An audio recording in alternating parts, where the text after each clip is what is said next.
इन 3 महिलाओं को तुलसी को जल भूल से भी नहीं चढ़ाना चाहिए।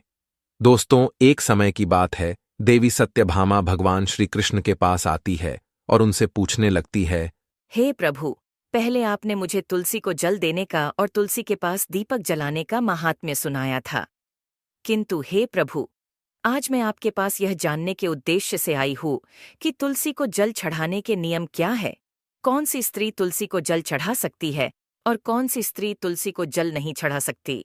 इस विषय में मुझे ज्ञान दीजिए। भगवान श्री कृष्ण कहते हैं, हे सत्यभामा, आज तुमने उत्तम प्रश्न किया है। तुलसी को जल देने के महत्वपूर्ण नियम होते हैं, उन नियमों का पालन करते हुए ही तुलसी को जल देना चाहिए। यदि कोई व्यक्ति इन नियमों का पालन नहीं करता है तो उसे महापाप लगता है। देवी लक्ष्मी उसके घर का त्याग करके चली जाती है। हे प्रिय, आज मैं उन 3 स्त्रियों के विषय में बताने वाला हूं जिन्हें तुलसी को जल नहीं चढ़ाना चाहिए। इन स्त्रियों को तुलसी को जल देने का कोई शुभ फल प्राप्त नहीं होता है, उल्टा इनके द्वारा तुलसी को जल चढ़ाने पर उन्हें महापाप ही लगता है। तुलसी को जल चढ़ाने के नियम बताने से पूर्व, हे देवी, मैं आपको सुनंदा का प्राचीन इतिहास सुनाता हूं, जिसे आप ध्यान से सुनिए। जो भी स्त्री इस प्राचीन कथा का श्रवण करती है, उसे तुलसी को 100 वर्षों तक जल देने का पुण्य प्राप्त होता है। इस कथा को जो भी ध्यान से सुनता है और इसका प्रचार करता है, उसके दुखों का नाश होता है और उसकी दरिद्रता दूर होती है। देवी सत्यभामा कहती है, हे स्वामी, आपके मुख से इस कथा का श्रवण करना बड़े सौभाग्य की बात है। कृपया आप मुझसे वह कथा कहिए, मैं इसे ध्यान से पूरा अवश्य सुनूंगी। दोस्तों, फिर भगवान श्री कृष्ण देवी सत्यभामा को वह कथा सुनाने लगते हैं। इस कथा को आप ध्यान से पूरा अवश्य सुनिए, क्योंकि आधा अधूरा ज्ञान घातक हो सकता है। तो चलिए आपको सुनाते हैं वह कथा। भगवान श्री कृष्ण कहते हैं, हे देवी सत्यभामा, पूर्वकाल की बात है। दक्षिण देश में एक अत्यंत शोभायमान नगरी थी। उस नगरी में सुदेव नाम का एक ब्राह्मण निवास करता था। सुदेव बहुत ही बुद्धिमान और शास्त्रों में पारंगत था। उसने वेदों का भी अध्ययन किया था। उसी के नगर के पास अन्य एक नगर था। उस नगर में ध्यान शर्मा नाम का एक विद्वान ब्राह्मण था। उसकी एक पुत्री थी जिसका नाम सुनंदा था। उस ध्यान शर्मा ने बड़े ही लाड़ प्यार से अपनी पुत्री का लालन पालन किया था। उसकी पुत्री अत्यंत सुंदर और गुणवान थी। जब सुनंदा विवाह के योग्य हुई तो ध्यान शर्मा को अपनी पुत्री के विवाह की चिंता सताने लगी। इसीलिए उसने अपनी पत्नी से कहा, हे प्रिय, हमारी पुत्री अब जवान हो चुकी है, इसीलिए अब इसका विवाह हमें कर देना चाहिए। तब उसकी पत्नी कहती है, हे स्वामी, मेरी दृष्टि में एक विद्वान ब्राह्मण है जिनका नाम सुदेव है। मैं तो कहती हूँ हमारी पुत्री का विवाह उन्हीं श्रेष्ठ ब्राह्मण के साथ करा दिया जाए। उनके साथ विवाह करके हमारी पुत्री सुखी जीवन व्यतीत करेगी। ध्यान शर्मा कहता है, हे प्रिय, तुम ठीक कहती हो। मैंने भी सुदेव जी के विषय में बहुत सुना है। हम हमारी पुत्री का विवाह उन्हीं के साथ करेंगे। मैं कल ही उनके पास अपनी पुत्री के विवाह का प्रस्ताव लेकर जाता हूं। फिर ध्यान शर्मा अपनी पुत्री के विवाह का प्रस्ताव लेकर सुदेव के घर पर जाता है। सुदेव घर में अपने माता पिता की सेवा कर रहा होता है। जब ध्यान शर्मा सुदेव को अपने माता पिता की सेवा करते देखता है तो उसे बड़ा आनंद होता है। वह सोचता है, अरे वाह, यह ब्राह्मण पुत्र तो कितना महान है। यह तो बड़ी प्रसन्नता से अपने माता पिता की सेवा कर रहा है। जब ध्यान शर्मा को सुदेव द्वार पर खड़ा देखता है तो उनका स्वागत करता है और कहता है, हे विप्रवर, पधारिए, आपका स्वागत है। कहिए, मैं आपकी किस प्रकार से सहायता कर सकता हूं। सुदेव का अतिथि सत्कार देखकर ध्यान शर्मा बहुत प्रसन्न हो जाता है। वह देखता है कि सुदेव का घर अत्यंत पवित्र और शुद्ध होता है। उसके घर के सामने तुलसी का पौधा होता है और घर के अंदर भगवान विष्णु की प्रतिमा रखी हुई होती है। इससे ध्यान शर्मा को विश्वास हो जाता है कि सुदेव ही उसकी पुत्री के लिए सर्वोत्तम वर है। फिर ध्यान शर्मा सुदेव से कहता है, हे विप्रवर, आज मैं आपके पास मेरी पुत्री के साथ आपके विवाह का प्रस्ताव लेकर आया हूं। मेरी पुत्री के लिए आपके समान श्रेष्ठ वर कहीं और नहीं मिल सकता। सुदेव के माता पिता भी यह बात सुनकर प्रसन्न हो जाते हैं और सुदेव को विवाह के लिए मना लेते हैं। फिर सुदेव भी विवाह के लिए तैयार हो जाता है। विवाह का मुहूर्त तय किया जाता है और एक पवित्र स्थान पर सुदेव और सुनंदा का विवाह संपन्न किया जाता है। सुनंदा के सुंदर और मनमोहक रूप को देखकर सुदेव बहुत प्रसन्न होता है। सुनंदा अत्यंत गुणवान और चरित्रवान स्त्री थी। विवाह के बाद जब सुनंदा सुदेव के घर पर जाती है तो वह अपने पति और सास ससुर की बड़ी सेवा करती है। अपनी मधुर वाणी और कार्यों से वह सभी के मन को जीत लेती है। सुनंदा के ससुराल वाले भी उसके कार्य से बहुत संतुष्ट रहते हैं। सुनंदा नित्य अपने पति से पहले जागकर घर का आंगन साफ करती थी, फिर घर के अंदर साफ सफाई करके स्नान किया करती थी। स्नान करके वह नित्य तुलसी को जल देती थी और फिर पूजा घर में जाकर भगवान विष्णु और मां लक्ष्मी की पूजा किया करती थी। फिर भोजन बनाकर उसमें तुलसी पत्र डालकर भगवान विष्णु को भोग लगाया करती। उसके बाद वह अपने पति को भोजन कराकर फिर खुद भोजन किया करती थी। रात को वह पति के चरण दबाकर उसके सो जाने के बाद सो जाया करती थी। सुनंदा के अंदर एक पतिव्रता नारी के सभी लक्षण थे और वह अपने पति को ही परमेश्वर मानकर उनकी सेवा करती थी। सुनंदा ने कभी अपने पति के अलावा अन्य पुरुष के विषय में विचार नहीं किया। वह सत्य धर्म का पालन करने वाली और धर्म कार्य करने वाली पवित्र स्त्री थी। उसने कभी कोई अशुभ कार्य नहीं किया। सुनंदा के ऐसे सात्विक और सरल स्वभाव को देखकर मां लक्ष्मी भी उस पर मेहरबान थी। मां लक्ष्मी स्वयं चलकर उसके घर में आकर निवास करने लगी, जिससे सुनंदा के जीवन में सुख समृद्धि और भी अधिक बढ़ गई। भगवान श्री कृष्ण कहते हैं, हे देवी सत्यभामा, देवी लक्ष्मी उन्हीं स्त्रियों पर अपनी कृपा दृष्टि बनाए रखती है जो पतिव्रता होती है और जो सत्य धर्म का पालन करती है। सुनंदा के अंदर वे सभी लक्षण थे जो एक श्रेष्ठ पतिव्रता नारी के अंदर होने चाहिए। लेकिन आगे मैं तुम्हें बताऊंगा कि सुनंदा की एक भूल के कारण देवी लक्ष्मी उसके घर को त्याग के कैसे चली गई। एक दिन सुनंदा का पति अत्यंत कामातुर होकर सुबह स्नान करने के पश्चात सुनंदा के पास आया और उसने सुनंदा के साथ शारीरिक संबंध स्थापित किया, जिससे सुनंदा का शरीर अपवित्र हो गया। लेकिन सुनंदा का मन भी काम के प्रभाव में ही था, इसीलिए वह अपने नित्य नियम को भूल गई। उसने पति के साथ संबंध बनाने के बाद बिना स्नान किए ही तुलसी को स्पर्श किया और उसे जल दे दिया, जिससे सुनंदा के शरीर में महामोह ने प्रवेश कर लिया। सुनंदा के सारे इंद्रिय तिलमिला उठे। सुनंदा के शरीर में महामोह ने प्रवेश करते ही देवी लक्ष्मी ने सुनंदा के घर को त्याग दिया और लक्ष्मी उस स्थान से चली गई। तब से सुनंदा के शरीर में निवास कर रहे उस महामोह ने उसे सभी धार्मिक कार्यों से वंचित कर दिया। इसका विपरीत प्रभाव सुनंदा के पति पर भी पड़ा और वह भी सदा कामातुर होकर सुनंदा के साथ विहार करने लगा। उसका मन सदैव ही काम वासना में लगा रहता था। फिर एक दिन सुनंदा के पति ने तो सभी सीमाओं का उल्लंघन किया और सुनंदा के मासिक धर्म के दौरान ही उसके साथ संबंध स्थापित किया, जिससे सुनंदा के शरीर में निवास कर रहा ब्रह्म हत्या का पाप उसके पति के शरीर में प्रवेश कर गया। हे देवी सत्यभामा, जब स्त्री मासिक धर्म से होती है तो उसके शरीर में 3 दिनों तक ब्रह्म हत्या का पाप निवास करता है, क्योंकि ब्रह्मदेव ने इंद्र के शरीर से ब्रह्म हत्या का पाप निकालकर वृक्ष, जल, अग्नि और अप्सराओं को ग्रहण करने के लिए कहा था। उसी समय से स्त्रियों के शरीर में मासिक धर्म के दौरान ब्रह्म हत्या का पाप निवास करता है, और जो भी पुरुष मासिक धर्म के दौरान स्त्री को स्पर्श करता है अथवा उसके साथ संबंध बनाता है तो यह पाप उसके शरीर में प्रवेश कर जाता है।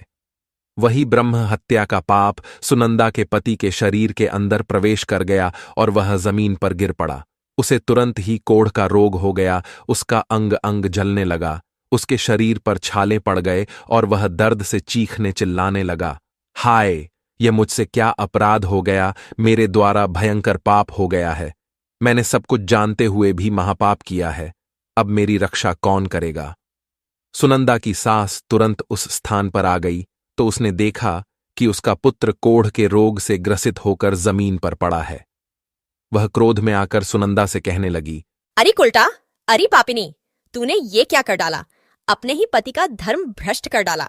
अपने पति की ऐसी हालत देखकर सुनंदा बहुत घबरा गई और जोर जोर से रोने लगी। हे सासू माँ, मुझे क्षमा करो, मुझसे बहुत बड़ा अपराध हो गया है।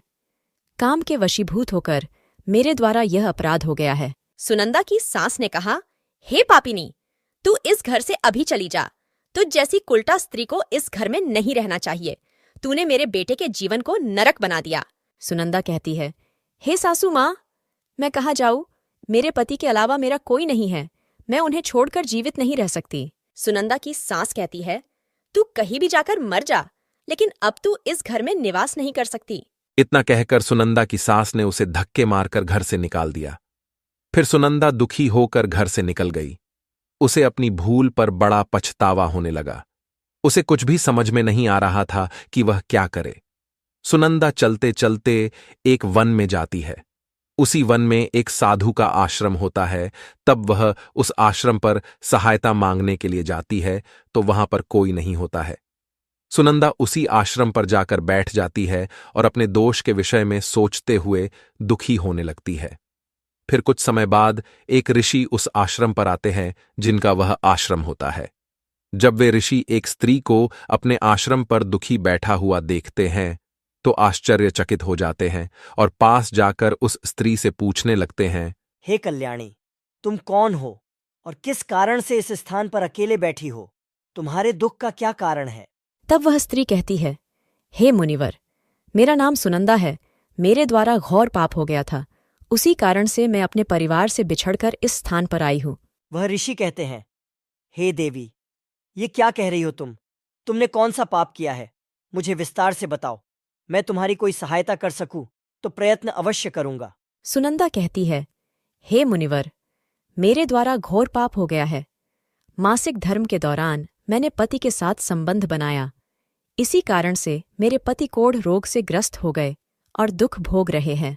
फिर ऋषि कहते हैं, बेटी, तुम चिंता मत करो।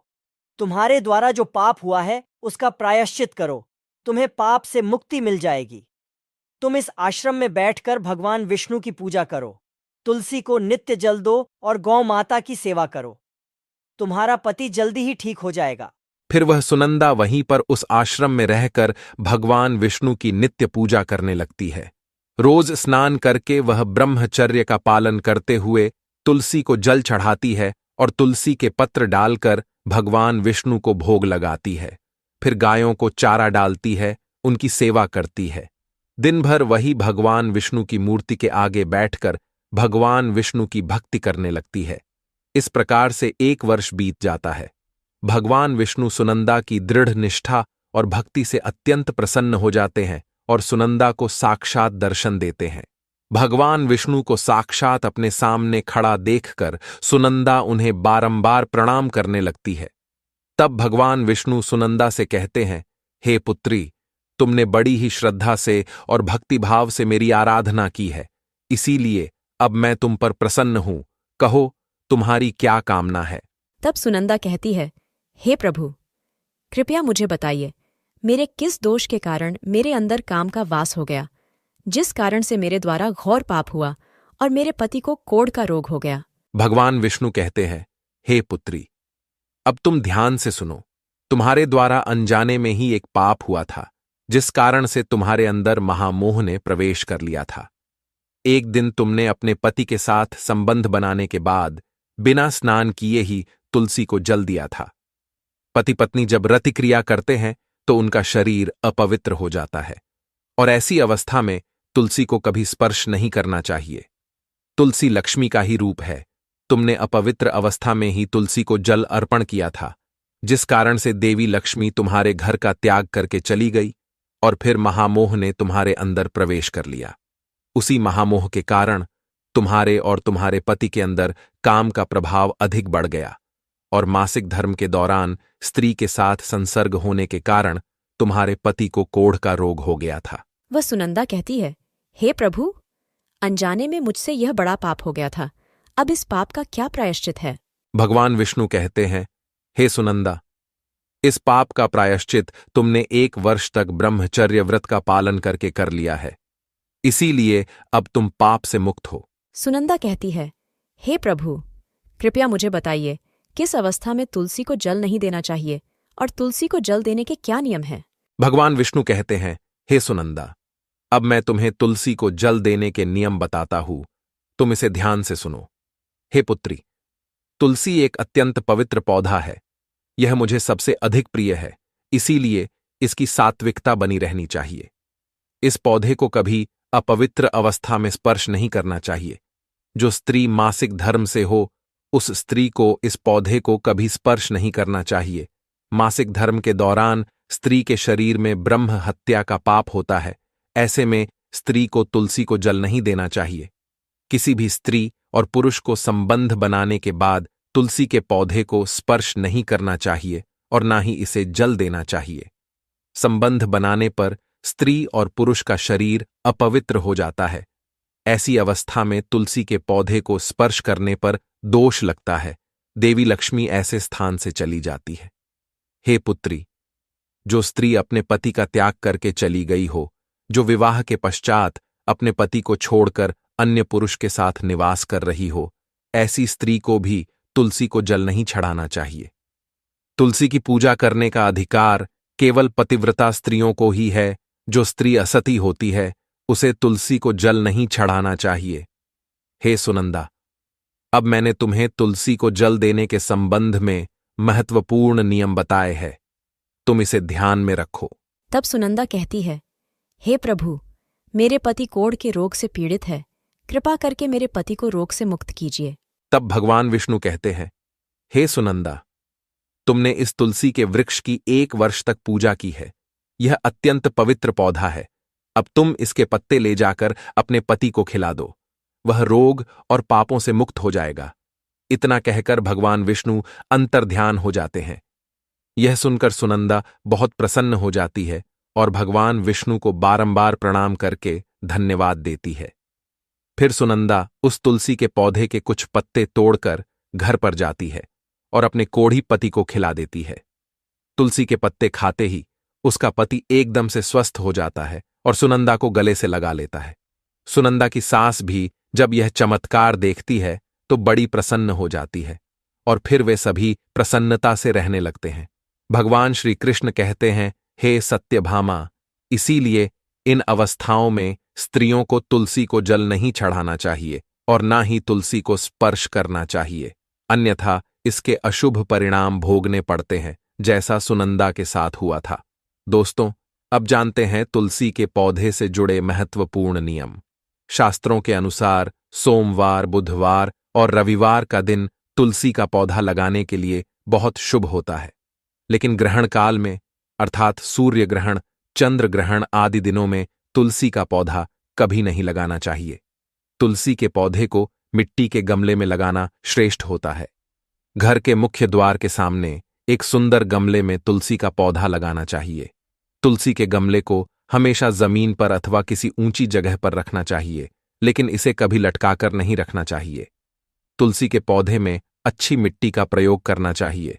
अशुभ स्थानों की मिट्टी कभी तुलसी के गमले में नहीं डालनी चाहिए, जैसे शमशान, नाली या शौच वाले स्थानों की मिट्टी का प्रयोग तुलसी के गमले में कभी ना करे। जिस तुलसी के पौधे की रोज पूजा करते हैं, उसे कभी जमीन के अंदर नहीं लगाना चाहिए। जमीन में लगाने से तुलसी का पौधा अपवित्र हो जाता है और साथ ही इसका आकार भी बहुत बड़ा हो जाता है, जिससे इसकी पूजा करने में परेशानी होने लगती है और लोग इसकी टहनियां तोड़ने लगते हैं। इसके अलावा ध्यान न देने पर पशु इसे नुकसान पहुंचा सकते हैं। तुलसी का पौधा लगाने के लिए उत्तर, उत्तर पूर्व तथा पूर्व दिशा ही सर्वश्रेष्ठ मानी गई है। इसमें उत्तर पूर्व दिशा अत्यंत शुभ होती है। इस दिशा में तुलसी का पौधा लगाने से घर का वातावरण सकारात्मक बनता है और शुभ परिणाम प्राप्त होते हैं। अगर तुलसी का पौधा आंगन में लगाया जाता है तो यह बहुत शुभ होता है। तुलसी का पौधा कभी भी दक्षिण पूर्व की दिशा में कभी नहीं लगाना चाहिए। ये आग्नेय दिशा है। इस दिशा में तुलसी का पौधा रखने से जल्दी सूखने लगता है। तुलसी के पौधे को कभी भी अंधकार में नहीं रखना चाहिए। शाम के समय इसके पास दीपक जलाना चाहिए। इसके अलावा तुलसी के पौधे को चुनरी जरूर बांध देना। चुनरी के बिना तुलसी का पौधा अधूरा माना जाता है।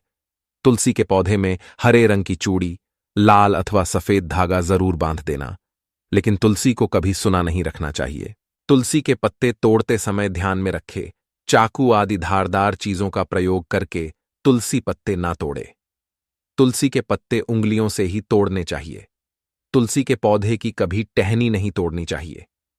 थोड़ा अधिक समय लग सकता है, लेकिन तुलसी का एक एक पत्ता ही तोड़ना चाहिए।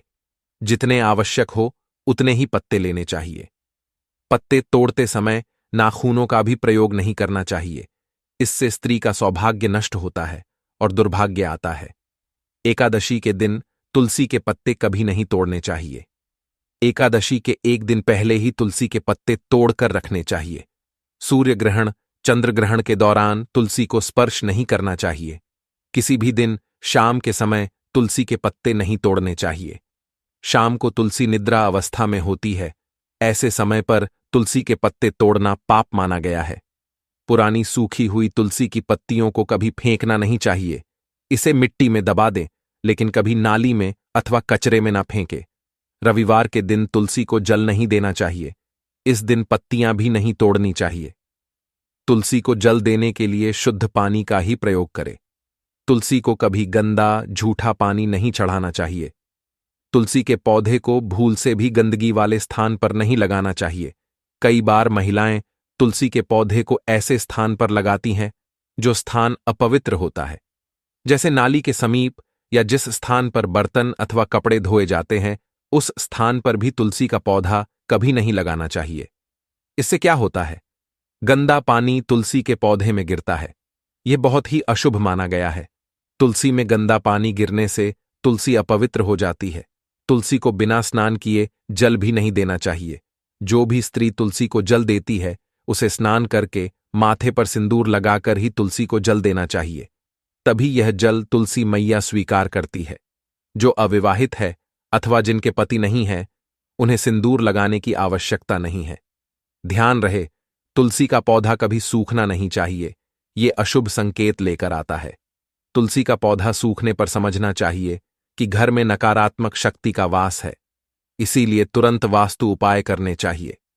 गुरुवार के दिन तुलसी के पौधे में कच्चा दूध डालने से माता लक्ष्मी अत्यंत प्रसन्न होती है। घर से दुख, दरिद्रता और अशांति समाप्त होती है। गुरुवार के दिन केले के पौधे के साथ तुलसी का भी पूजन करना चाहिए। इससे अथाह धन संपत्ति की प्राप्ति होती है, जो कभी खर्च नहीं होती है। केले में भगवान विष्णु और तुलसी में मां लक्ष्मी का वास है। इसीलिए गुरुवार को इनकी पूजा जरूर करनी चाहिए। तो दोस्तों, इस प्रकार से भगवान श्री कृष्ण ने देवी सत्यभामा को तुलसी को जल देने का माहात्म्य सुना दिया है। आपको यह कथा कैसी लगी, कमेंट करके अवश्य बताएं। जानकारी अच्छी लगी तो वीडियो को लाइक जरूर करें और कमेंट में जय श्री कृष्ण अवश्य लिखें।